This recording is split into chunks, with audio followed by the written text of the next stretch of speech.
Attends, je vais éteindre, tu sais, je suis connu, j'ai un César, les gens m'appellent, c'est normal. Je suis pas comme vous, personne vous appelle. Ah, en plus, c'est mon père, c'est même pas un appel showbiz. Marrant comment? Ah oui, il est lent, ce lait. Comment ça, il est lent? D'habitude, ça va vite. Ah, regarde, le bol, il est même pas rempli. Ouais. Non, c'est drôle. Mais tu sais, souvent, moi aussi, j'ai des amis comme ça. J'en ai des amis. J'en ai des amis comme ça qui sont pas acteurs ou pas trucs, mais ils sont plus marrants que tout le monde. Moi, j'ai un cousin qui s'appelle Rodney. C'est un malade. Un jour, je me rappelle, on était en coloc et tout, et il a pris le manteau d'un de mes potes pour sortir. Déjà, qui prend le manteau de quelqu'un pour sortir? Et dans le manteau de mon pote, il y avait genre 50 €. Et quand il rentre le soir avec le manteau, il y a plus les 50 €. Mon pote, il dit, ouais, ils sont où les 50 € Rodney? Rodney, il regarde mon pote, il dit « Ah, tu vas pas casser les couilles pour 50 €. Il est totalement fou. Et donc, ouais, je connais ce genre de gars-là. Je connais ce genre de gars-là. Ils sont incroyables. Mais ils sont marrants, mais ils savent pas qu'ils sont marrants, tu vois. C'est les meilleurs. On commence à manger quand la maîtresse de maison a terminé sa première bouchée. Ok, d'accord. Par contre, t'es pas obligé de nous gueuler dessus, hein, on n'est pas des clébards. Alors, Mandibule, Adèle, dans ce film, elle est incroyable. Et en fait, c'est le film préféré de mes enfants. C'est-à-dire que quand ils ont des amis qui viennent dormir à la maison, tout ça et tout, et je rentre d'une journée, je suis fatigué, je vois, je sais pas, 4 têtes de noirs, 3 têtes d'arabes dans mon salon et tout, ils sont en train de regarder. Ah, regarde! Ah, c'est trop drôle! Et en plus, quand ils regardent le film, ils commentent aux gars. Donc les gars peuvent même pas rigoler, en fait. Donc ils sont tellement excités qu'ils gênent les copains et tout. Je dis, mais laissez-les regarder. Il y a une scène d'anthologie qui fait vraiment rire mes enfants. C'est quand Raphaël Quenard, au début, il met un coup de pied à Grégoire Loudy qui est par terre et il dit « Tu vois pas que t'es dans l'eau, là ?» Je sais pas si c'est la voix ou si c'est la phrase, mais ils sont éclatés de rire dès qu'ils voient cette scène-là. Et ils aiment aussi le fait que Raphaël Quenard, il a un espèce de polo transparent, là. Ils me disent « Mais c'est quoi ce... » Ouais, voilà. Bon, c'est mes enfants, quoi. Salut Combini. Ouais, là où je vous emmène, il y en a pas beaucoup qui ont fait la Fémis. Mais ça, c'est les oubliés du César. Et là, vous allez voir, ça va être classe. Allez, suivez-moi. Salut Michel. Ta gueule, branleur! Allez, yes. Oui, lui, il me fait rire. En fait, lui, je le connaissais pas. Et c'est mon pote John Wax qui m'a dit « Ouais, il y a un mec qui s'appelle Benjamin Tranier. » Parce qu'on cherchait des acteurs pour tourner dans le sketch show Cocorico. Et il y a John Wax, il m'a dit hey, « Vas-y, il y a un gars, il est trop rama, Benjamin Tranier, nanana. » Le gars, il est arrivé sur le plateau, j'ai vu sa tête, j'ai dit « C'est qui, lui ?» Et j'avoue, on a fait beaucoup de sketchs avec lui et tout, et il est super fort. Et d'ailleurs, John Wax a tourné un film, là, avec Audrey Lamy, dans lequel il lui a donné un rôle et tout. Et donc, j'ai dit à John Wax, donc, c'est comme ça que ça se passe. Je te donne ta chance dans le ciné. Je fais tout pour toi. Et tu vas mettre ton frère blanc et moi, tu me mets de côté. Salopard de John Wax. Bingo.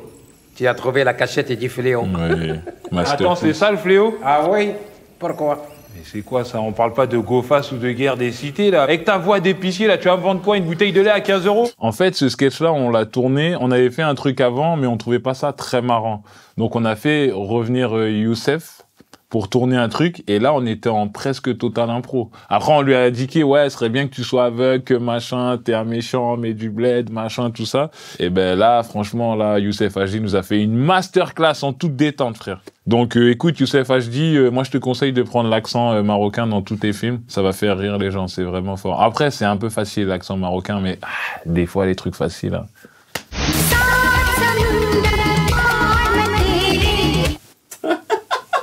C'est pas mon délire. Mais je comprends qu'il y a des gens qui rigolent. Et pour rigoler de ça, faut être bien dans sa peau, quoi. Faut avoir une belle vie, tu sais, on a trop de problèmes, frère.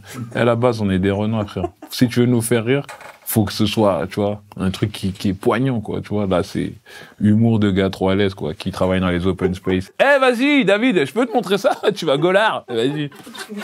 On n'est pas dans un open space, frère. Nous, on est dans la street. On n'est pas dans ça. Ouais, ça, c'est combiné, hein, on peut pas... Tu sors tous les sentiments que tu collectionnes dans tes poches depuis des semaines, voire des mois, en pensant à cette personne, et tu trouves le courage de les dispatcher sur un petit plateau en argent. Et tu regardes cette personne qui te parle dans les yeux et tu attends le moment opportun pour lui présenter humblement ce petit plateau de sentiments. Et ce qui est horrible, c'est qu'à tout moment, elle peut juste faire « Non !» C'est pas le meilleur moment du spectacle, hein, Pana. Hein, c'est pas... Mais... mais je me rappelle, il nous avait invités avec Judor. On est parti voir son spectacle. On a beaucoup mal parlé à l'aller. J'ai dit à Judor, la vie de ma mère, c'est pas marrant. On va lui dire en face dans les loges et tout. Judor, il a dit, vas-y, t'es pas calme. Je dis, la vie de ma mère, on va lui dire, frère, ouais, je fais quoi ça? Faire perdre notre temps comme ça, celui-là. Et on a regardé le spectacle, on a rigolé. Et il est très très fort, il est très très jeune. C'est ça qui fait peur, c'est que nous, avant d'être marrant, on a beaucoup réfléchi, on est devenu vieux, on a eu des enfants, on a eu le temps d'être marrant, tout ça. Lui, il arrive, paf, il est déjà marrant. Donc, il est très, très talentueux, le petit Pana. Ouais, je l'adore. Noir plus maghrébin égale minorité. Minorité, écoutez dans la rue. Dans la rue. J'ai pas la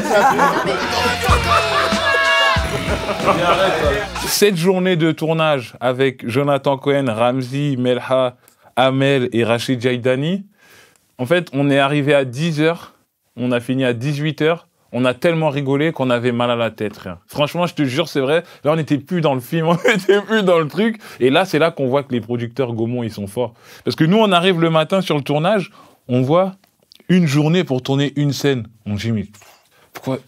Normalement, t'as vu, quand tu tournes un film, en une journée, il y a 2-3 scènes, tu vois ce que je veux dire? Là, on arrive le matin, il n'y a qu'une scène. Marc Vadé, le producteur, il dit, ouais, t'inquiète, faites la journée, après on verra. Après, on a compris.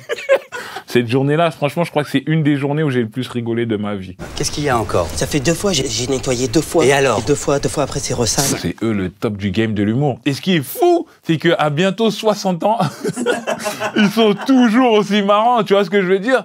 Et que, en fait, je pense que même à 80 ans, ils seront marrants. Ça démodera jamais. Ils sont tellement cons. Même dans la vraie vie, c'est que là, on les voit en dans des films, dans des trucs, on se dit, ouais, ils sont marrants que là.